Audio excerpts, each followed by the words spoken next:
Perfect. Microphone working? Yes. Amazing. Okay, guys, thank you for being here. Thanks for inviting me. Thanks to the Avalanche guys for inviting me.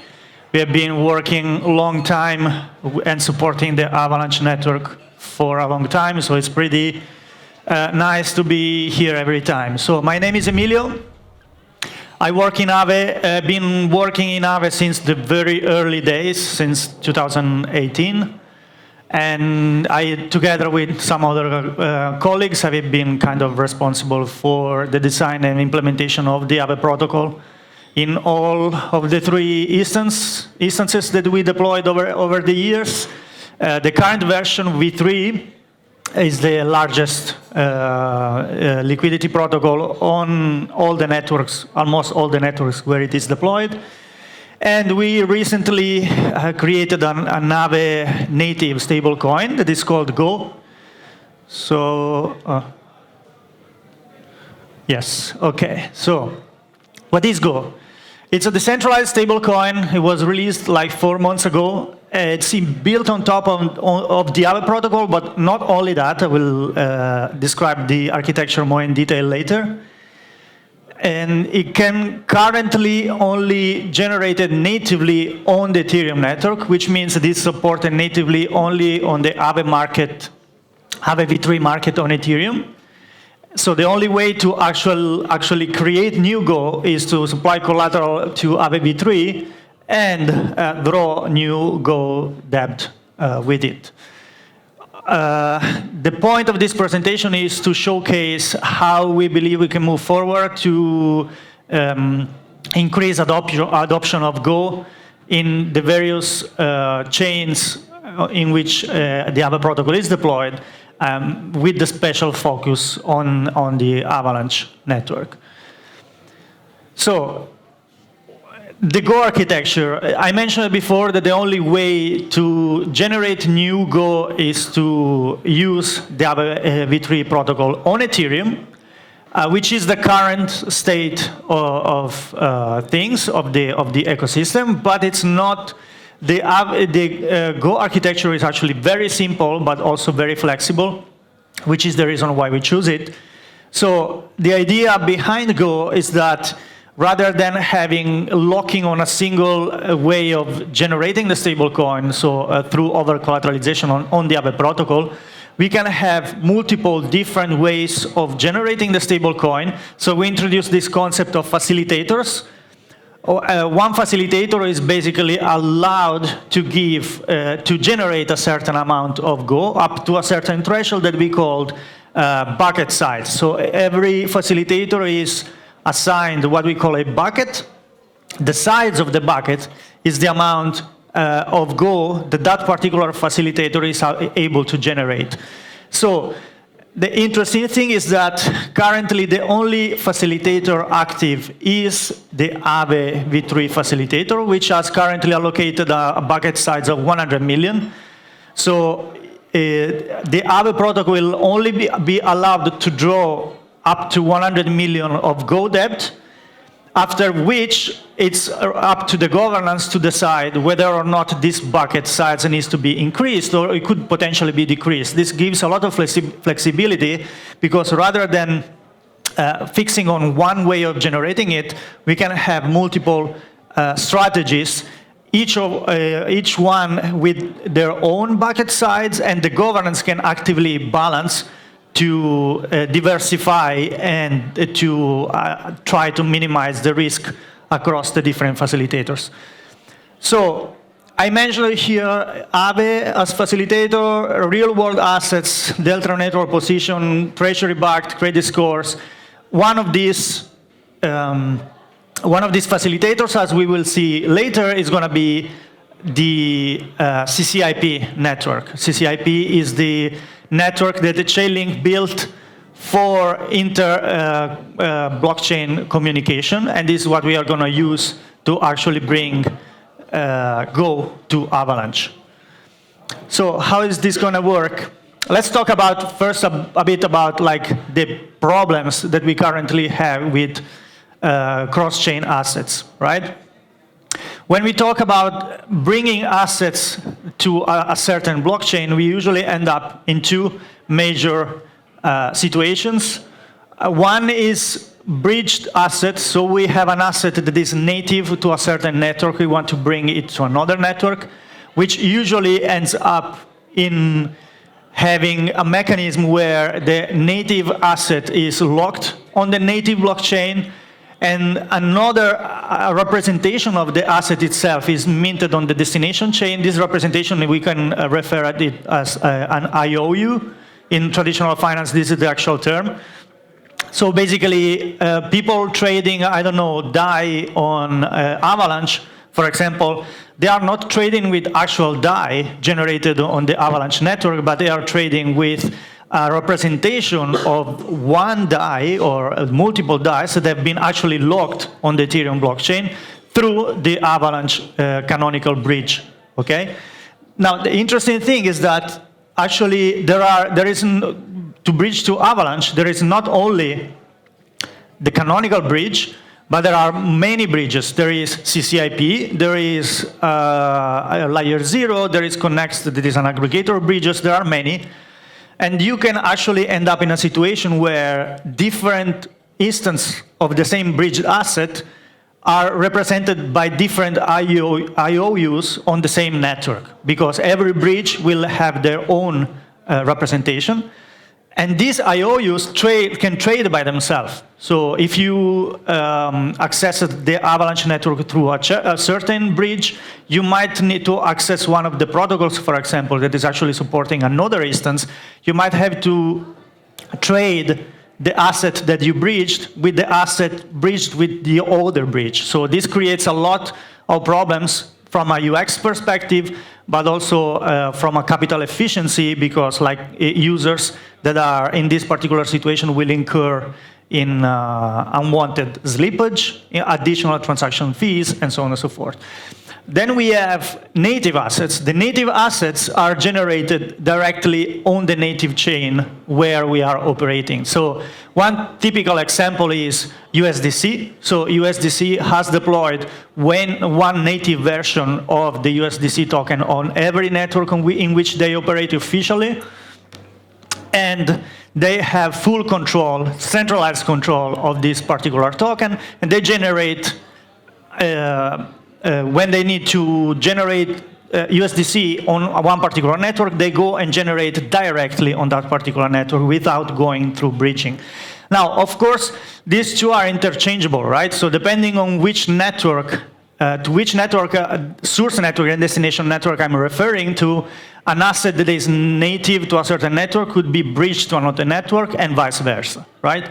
So here is an example. This creates kind of a duality that for the users is quite frustrating because essentially you end up having a bunch of UX constraint, capital efficiency issues. It might be complicated to bridge a certain asset to a certain network if there is not enough liquidity, and so on and so forth.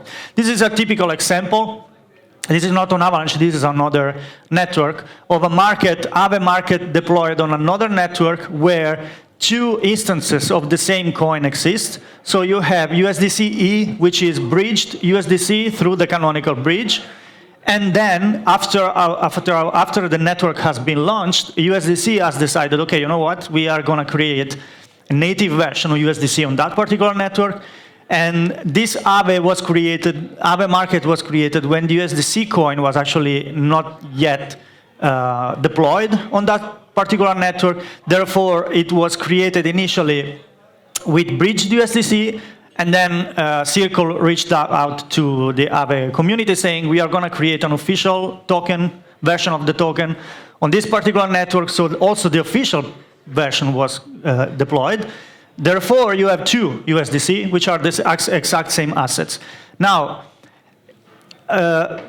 this is particularly interesting for us as protocol developers and maintainers of the Aave protocol, because this is one of the aspects that we evaluate, for example, when a network reaches up to us, community devs, to have a version, a deployment of the Aave v3 market on their network, right? It happens all the time. There are new networks spawning every day, and all of them want like Aave on their network. The problem is that like to actually be able to assess if we are able to deploy on that particular network, we need a very thorough like analysis both of the technical aspect and the financial aspect of it. Like because a market that is deployed on a network that can potentially attract a lot of liquidity, but if the network is not actually ready to handle that particular liquidity because the DEXs are not well used enough, because the bridges are too slow, there might be a variety of issues, then this market could incur an insolvency because, like, for example, it would be impossible to liquidate certain positions if those positions are too big. So there is a range of things that needs to be assessed when another market is deployed to a new network. This is one of those. Like, what are the instances of the tokens that are available natively on that particular network? Are there a bridged version of the same token that are already commonly used? Could this create UX friction for the users? And this is the other aspect I was talking about before. Let's say I have 100 USDC minted natively on a blockchain A, and I want to access a protocol that only supports the bridged version of USDC-E. The only way I have to do that is to trade my natively generated USDC for the bridged version of the same asset. As you can see, I will incur in a quite meaningful slippage, considering these two assets are basically the same. The reason of that is because you are actually trading one asset for, even if they are a representation of the same asset, they are not exactly the same, so you need to trade between the two. And trading means that there must be a decentralized exchange underneath, and this decentralized exchange needs to be fed with liquidity. Depending on the liquidity, you might incur on more or less slippage, right? Again, this creates a lot of issues for the users because not only from a UX perspective, but from a financial perspective, they need to trade, they will incur in slippage, they will need to pay transaction fees, and so on and so forth. Another problem with this is that also it might happen that actually protocols like bridges, they start actually competing to be the first protocols to bring a certain asset to a certain network, like in this case specifically where there was a proposal on the Lido governance forum to actually create a standardized and canonical version of the wrapped token on all the networks where Lido is operating. And like Layer 0 specifically tried to front run the decision by deploying their own version and try to make it canonical, which creates a lot of controversy within both communities, right? We want to avoid all that. Like, to bring Go to Avalanche and to other networks, we want to minimize the UX and capital efficiency issues that I just mentioned here. So what we want to do is we want to implement it in a way that allows user to go between networks with the same simplicity as a plain token transfer. So you are transferring one token from network A to network B. You want to be able actually to do it like it would be a transfer between wallets on the same network, hiding all the complexity, right? Simplify integration, so we want to avoid a situation where protocols might support different bridged versions of the same assets. Reduce costs to avoid swap fees, for example. And most importantly, this is an issue that other assets might not incur, for example, is to keep Go secure.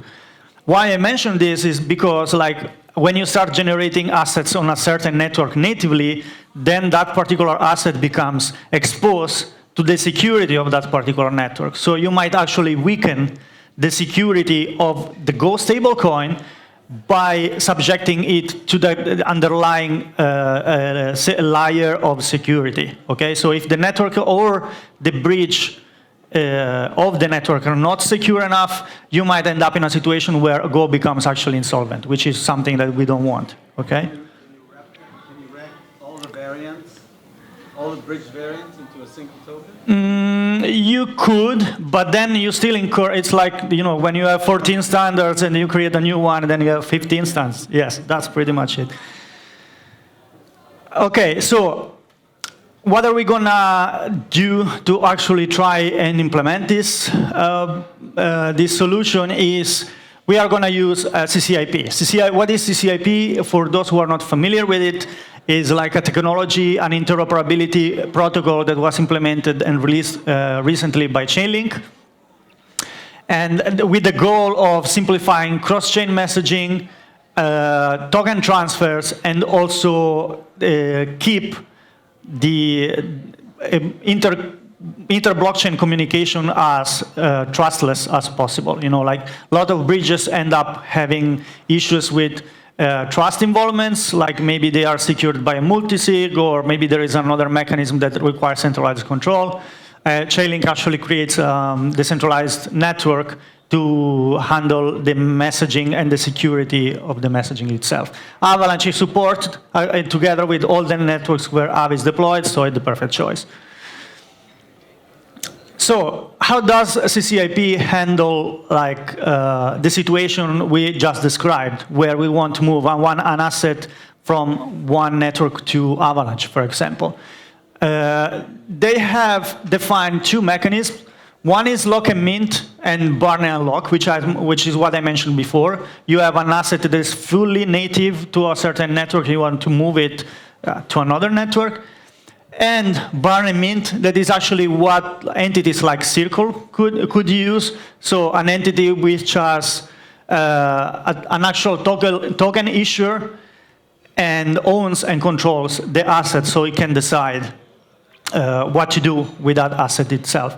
Now, the interesting thing is that to implement what we want to implement, what we want to propose to the community to implement, is actually a mix of the two, because we want to be able to bridge the Go that is currently natively generated only on Ethereum to Avalanche without UX constraints, but eventually in the future actually to mint allow generation directly on the Avalanche network, which will require a mixed approach here rather than one or the other. It's pretty interesting because we are one of the first, probably the first protocol to use Chainlink at scale. We started with Chainlink in 2019. And we have been working very, very closely with them on this particular technology, giving feedback. So the technology is still in development. So we are going to adapt some parts of the infrastructure that I will show you later to actually be able to accommodate both strategy within the same implementation. So here, this is the architecture, like the global architecture of how the lock and burn and unlock mint mechanism works. So you have blockchain A, blockchain B. Here is the decentralized Oracle network that actually takes care of forwarding the messages between the two blockchains. So let's say a user A wants to transfer Go from Ethereum to Avalanche. What's going to happen is that there is going to be a router contract that actually handles, takes charge of generating the messages that are needed to be received on the Avalanche network. The Go of the user are taken from the user wallet and locked within the token pool.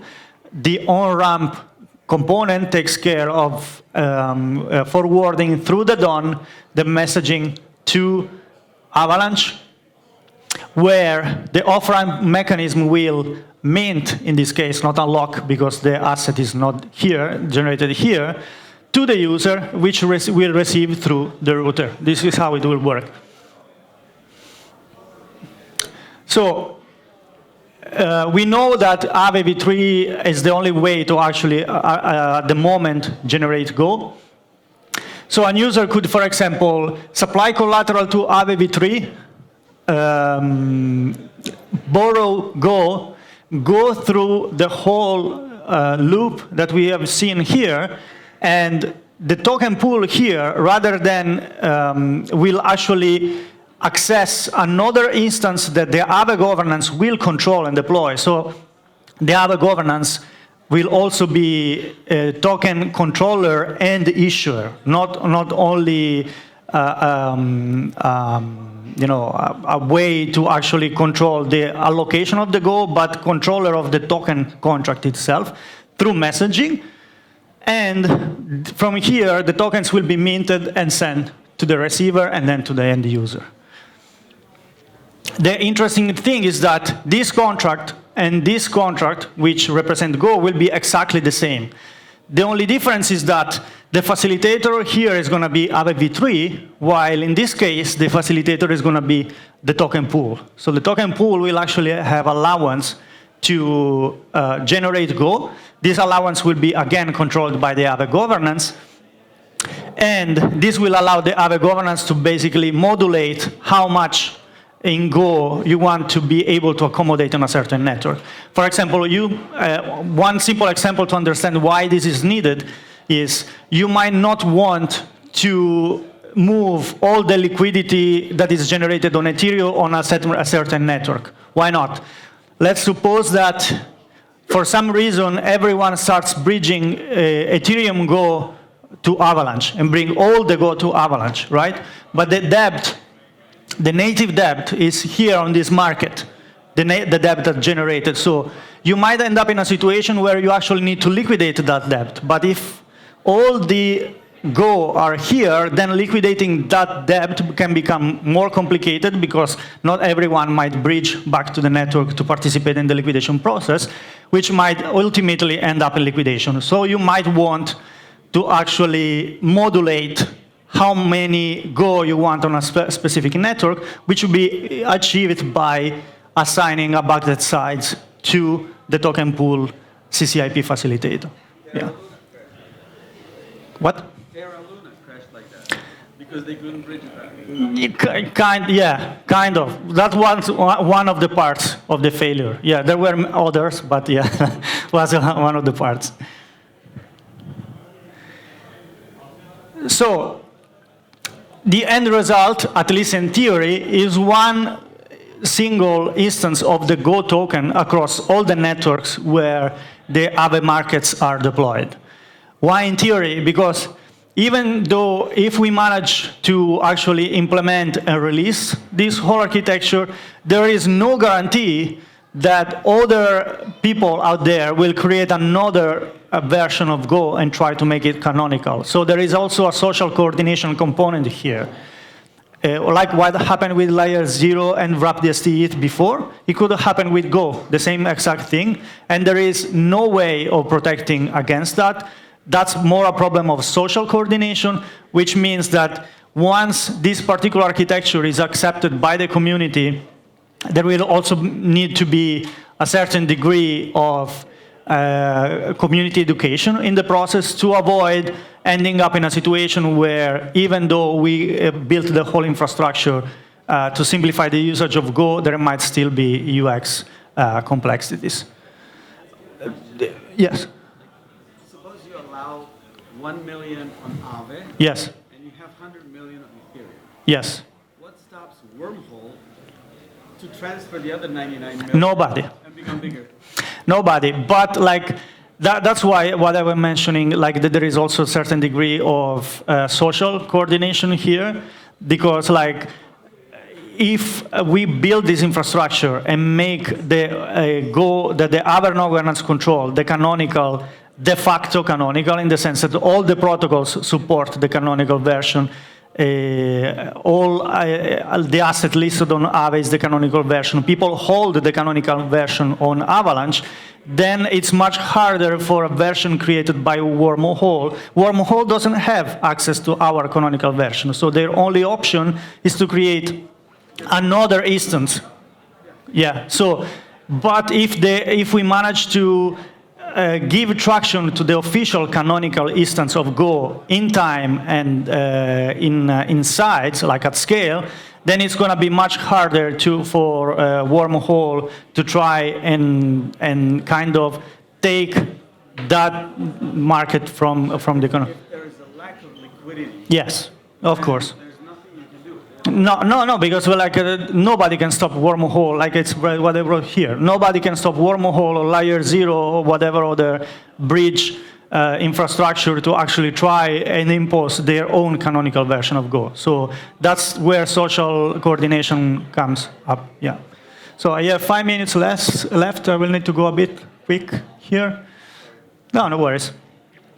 That's actually only the beginning. What we want to do is to further to make actually Aave and Go fully cross-chain applications at scale. So with this architecture, like the initial very simple use case is the very common bridging action. So I bridge from one network to the other, but we can extend this particular architecture to further simplify the UX.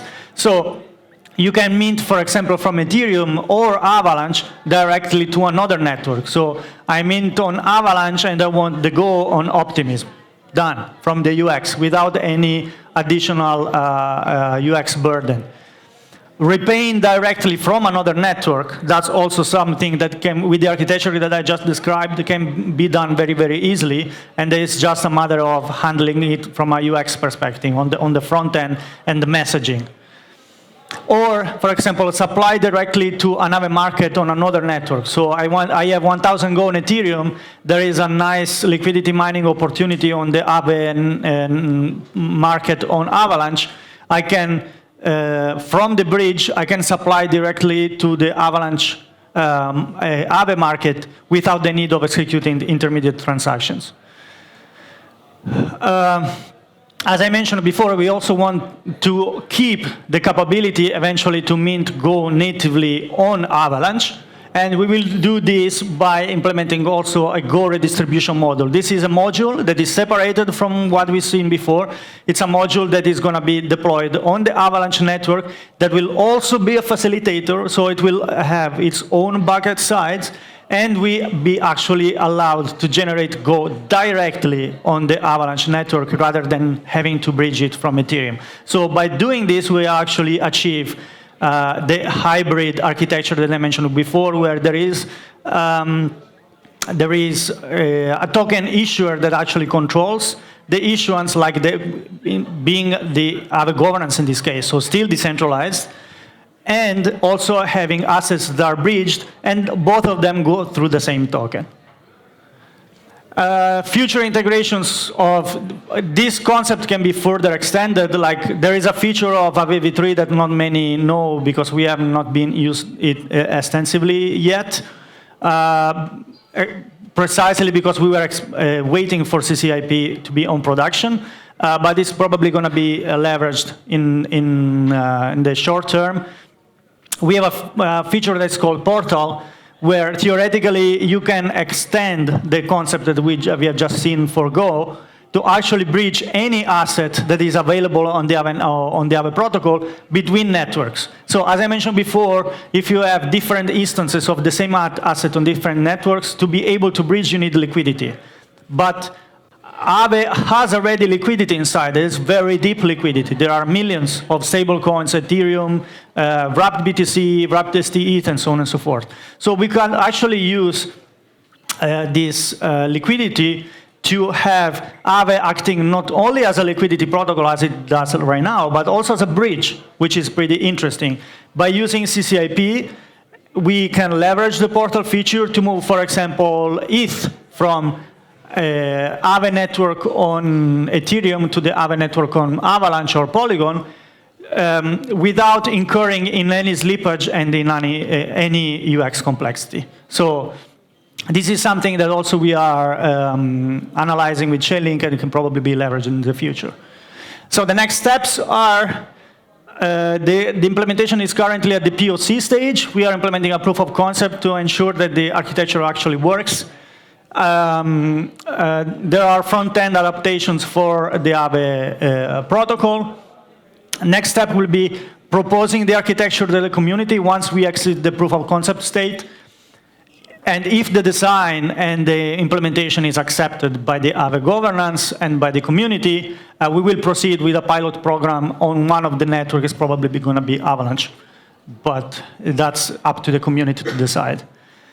And after that, we will go to a full-scale cross-chain integration using the portals features that I mentioned before. So yeah, I finished right on time. We'll just keep an eye on the governance forum for updates on this particular technology, because that's where all the action will be. And I hope we will be able to bring Go to Avalanche very soon. Thank you, guys. And if you have questions, that's the right moment, I guess. After. OK. Then questions are going to be after. Sorry. OK, thank you, everyone. And I will be around anyway, so we can catch up later if you have any question. Thanks.